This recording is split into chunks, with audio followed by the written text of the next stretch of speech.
Selamat datang di channel saya Serangga Gatal. Jangan lupa di subrek, like and share. Mimin doakan semoga kita sehat semua. Oke, kita mulai. 3 pola prasasti penyegelan dengan atribut lighting dan 6 pola prasasti ofensif api suci. Ini akan menjadi bencana jika ini meledak. Saya harus mematahkan pola prasasti ofensif sebelum saya membuka pola prasasti penyegelan. Nili berpikir dalam hatinya saat dia mulai sibuk. Tingkat kompleks dari pola prasasti ini bahkan menyebabkan masalah bagi Nili saat ia terus mencoba memecahkannya. Aku ingin tahu siapa yang meletakkan benda ini, orang yang melakukannya harus memiliki kultivasi di atas peringkat legenda. Mereka pasti mencoba menyembunyikan sesuatu dengan meletakkan pola prasasti yang begitu rumit. Nili menebak dalam hatinya. Jika seorang ahli tingkat itu mencoba untuk menyembunyikan sesuatu, maka dengan santai mengambil benda itu dari dalam akan memiliki manfaat besar bagi Nili. Nili menyimpulkan pola prasasti ini lagi dan lagi saat ia perlahan-lahan memecahkannya. Setiap gerakannya sangat hati-hati, karena pola prasasti ini sangat berbahaya. Bahkan seorang ahli peringkat legenda akan dengan mudah dibunuh jika dia dengan ceroboh mengaktifkannya. Menghitung pola prasasti ini adalah proses yang sangat kompleks. Master pola prasasti peringkat legenda bahkan lebih langka daripada pakar peringkat legenda. Sebelum zaman kegelapan, menjadi master pola prasasti adalah pekerjaan yang sangat dihormati. Dan orang yang meletakkan pola prasasti ini di hadapannya berada di atas peringkat legenda. Nili tidak bisa membantu memiliki beberapa antisipasi. Harta macam apa yang ada di dalam dinding tebing ini? Pola prasasti dipatahkan oleh Nili, satu per satu. Pertama, dia memecahkan 6 pola prasasti ofensif, lalu 3 pola prasasti penyegelan. 3 pola prasasti penyegelan bahkan lebih kompleks daripada pola prasasti ofensif. Saya tidak pernah berpikir bahwa akan ada seseorang dari suku manusia yang benar-benar mampu mencapai alam takdir surgawi di dunia ini. Nili berpikir sendiri. Awalnya, pemikiran bahwa hanya binatang iblis yang dapat mencapai alam takdir surgawi di dunia ini. Dia tidak pernah berpikir bahwa ada seseorang dari suku manusia yang mampu mencapai alam takdir surgawi juga. Setelah 3 jam, Nili berhasil menyelesaikan 3 pola prasasti penyegelan. Ketika dia selesai memecahkan pola prasasti, dinding tebing mulai bergetar. Dinding secara bertahap terbuka. Melihat ke dalam lubang, Nili melihat bahwa itu adalah gua yang tenang dan dalam. Gua itu lembab, tetesan air akan jatuh ke tanah, berkumpul bersama dan menjadi aliran air. Dia tidak tahu kemana arah gua yang dalam ini. Seperti yang kupikirkan, ada sesuatu yang disembunyikan di sini. Ini seharusnya tempat mereka menyimpan harta mereka. Nili diam-diam berpikir dalam hatinya. Orang yang cakap selalu berani. Setelah mengamati sekelilingnya dan memastikan bahwa tidak ada bahaya, Nili berjalan masuk. Tetesan air jatuh dari atas gua, mengeluarkan suara jernih dan tajam yang bergema jauh ke dalam gua. Setiap langkah yang diambil Nili sangat berhati-hati. Dinding sekitarnya dipenuhi dengan pola prasasti ofensif, jika dia menyalakan salah satu dari mereka, dia akan menjadi orang mati. Jika bukan karena fakta bahwa dia dapat mengetahui apa pola prasasti ini, bahkan jika seorang ahli seperti Ye Zong ada di sini, hanya akan ada kematian. Sejumlah besar usaha diperlukan hanya untuk pola prasasti ini. Apa, tepatnya, yang begitu hebat di gua ini? Nili tidak bisa membantu antisipasi meningkat di dalam hatinya. Di sudut gua, ada sesuatu yang memancarkan cahaya menyilaukan. Nili mengambil beberapa langkah ke depan, menuju arah cahaya. Pandangan matanya juga mulai melebar. Ini adalah gua besar, penuh dengan kristal ungu seukuran setengah bagian bawah batu giling. Dia tidak tahu apa itu, atau bagaimana mereka memancarkan cahaya ungu samar, menerangi gua ini, ketika tidak ada cahaya yang menyinari mereka. Di tengah gua ini ada sebuah kolam besar. Mata air berwarna hitam keluar dari atas, tapi kolamnya tidak meluap. Siapa yang tahu di mana itu mengalir ke? Nili mengamati sekelilingnya. Setelah memastikan bahwa tidak ada jebakan di area sekitarnya, dia berjalan ke sana dengan lega. Daerah sekitar mata air hitam juga memiliki susunan pola prasasti misterius, yang mendukung penghalang besar. Mungkinkah harta itu ada di dalam mata air hitam?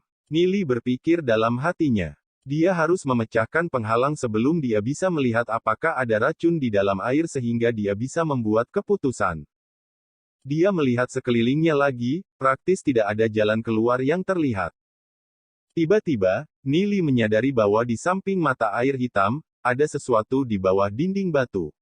Dengan gerakan hatinya, dia mengikuti bebatuan yang ada di tepi mata air hitam. Nili perlahan memanjat dan mendarat di batu datar.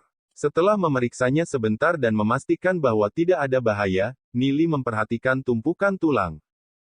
Ada pecahan 6 mayat. Mayat-mayat itu sudah membusuk, hanya menyisakan beberapa tulang belulang. Tulang-tulang ini juga sudah cukup banyak membusuk. Namun meski begitu, Nili masih bisa merasakan aliran energi. Energi ini tampaknya mirip dengan kekuatan jiwa, tetapi juga tampaknya tingkat di atas kekuatan jiwa. Dia memeriksa tulang yang tersisa. Ada banyak item yang tersebar di sekitar sini, berbagai jenis armor dan senjata. Tapi, tentu saja, mereka semua telah ditutupi dengan lapisan debu.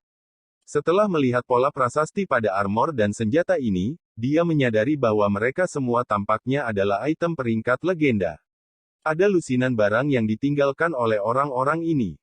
Armor dan senjata ini sangat rusak, tapi dia bisa menyentuh sedikit dan seharusnya bisa digunakan lagi. Armor dan senjata peringkat legenda, kata Nili, menyapu matanya ke mayat-mayat ini. Dia tidak tahu siapa mereka. Mengambil barang orang mati dapat dianggap sebagai sedikit nasib buruk, namun, barang-barang ini tidak dapat disia-siakan. Nili menempatkan semua armor dan senjata ke dalam cincin interspatialnya. Setelah mencari mayat sedikit lagi, Nili menyadari bahwa ada cincin interspatial di jari orang-orang ini. Dia melepaskan cincin interspatial dari mereka dan mencari bagian dalam mereka. Di dalam setiap cincin interspatial terakhir memiliki ruang keliling beberapa ratus meter. Benar saja, mereka benar-benar ahli peringkat legenda. Bahkan cincin interspatial yang mereka gunakan adalah barang bagus. Nili menukar salah satu cincin interspatial di jari ini. Meskipun waktu di dalam cincin interspatial mengalir perlahan, makanan, dan obat mujarab semuanya benar-benar membusuk. Selain makanan dan ramuan, Nili masih menemukan kristal iblis yang terbuang. Barang-barang seperti kristal iblis akan terbuang sia-sia setelah beberapa ratus tahun. Jika mereka ditempatkan di cincin interspatial, puluhan ribu tahun mungkin telah berlalu. Mungkinkah orang-orang ini adalah orang-orang dari puluhan ribu tahun yang lalu? Nili terkejut di dalam hatinya. Selain kristal iblis yang terbuang, Nili menemukan sedikit barang bagus di dalamnya. Ada satu set Wind Spirit Armor di dalam cincin interspatial yang cocok untuk dirinya sendiri. Set baju besi ini setipis sayap jangkrik, sangat lembut dan ukurannya dapat disesuaikan. Setelah memakainya, bahkan seorang ahli peringkat legenda tidak akan dapat dengan mudah menembus pertahanan armor ini. Seorang ahli peringkat legenda puncak akan mengurangi serangan mereka setidaknya 90%. Selain itu, benda ini dapat dikenakan di dalam dan tidak diperhatikan oleh orang lain. Ini adalah barang yang bagus. Hanya armor roh angin ini saja sudah layak untuk perjalanan.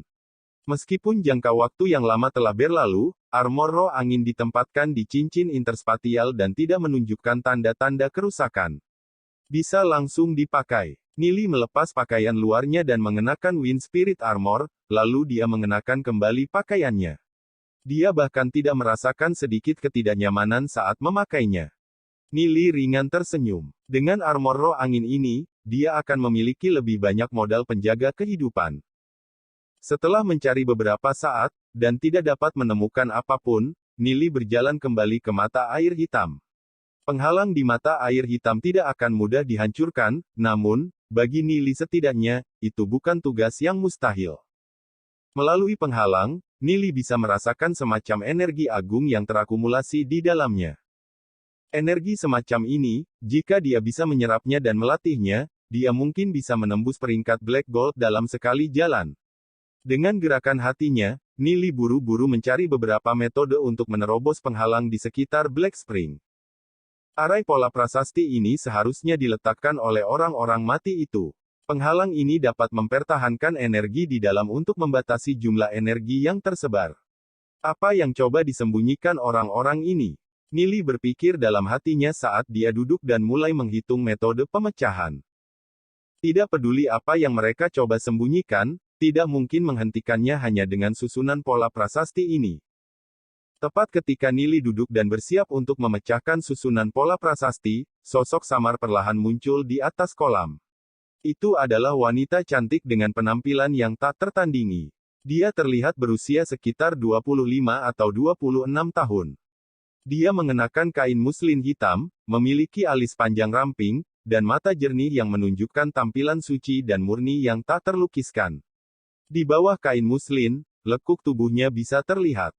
Namun, Nili tidak memiliki pikiran cabul, dia hanya diam-diam mengaguminya sambil merenung. Dia bertanya-tanya siapa kecantikan ini, untuk meninggalkan sedikit jiwanya di sini.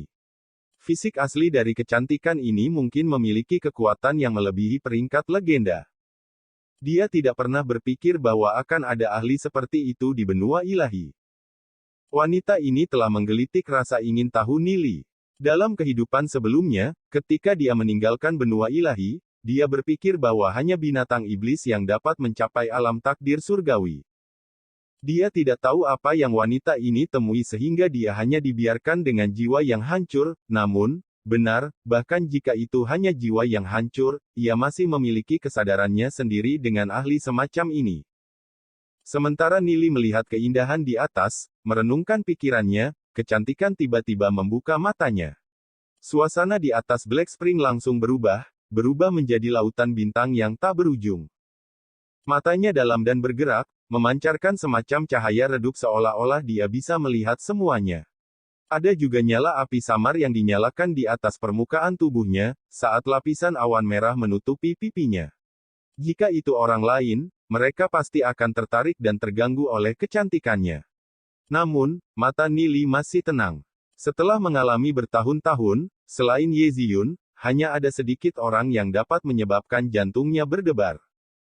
Nili melihat energi membara menutupi tubuhnya. Energi tampaknya menjadi tingkat yang lebih tinggi dari kekuatan jiwa. Saya telah menunggu selama beberapa puluh ribu tahun. Saya tidak pernah berpikir bahwa akhirnya akan ada orang yang tiba di sini. Anak muda, siapa namamu? Suaranya sangat samar, dan berubah tidak teratur. Namaku Nili. Nili dengan tenang memberikan jawaban dan berkata, bolehkah saya tahu siapa Anda? Dia dengan ringan berkata, namaku Yuyan, Dewa Spiritual Api. Sekian dulu update-annya, tunggu lanjutannya di channel saya Serangga Gatal, di subscribe ya guys. Terima kasih.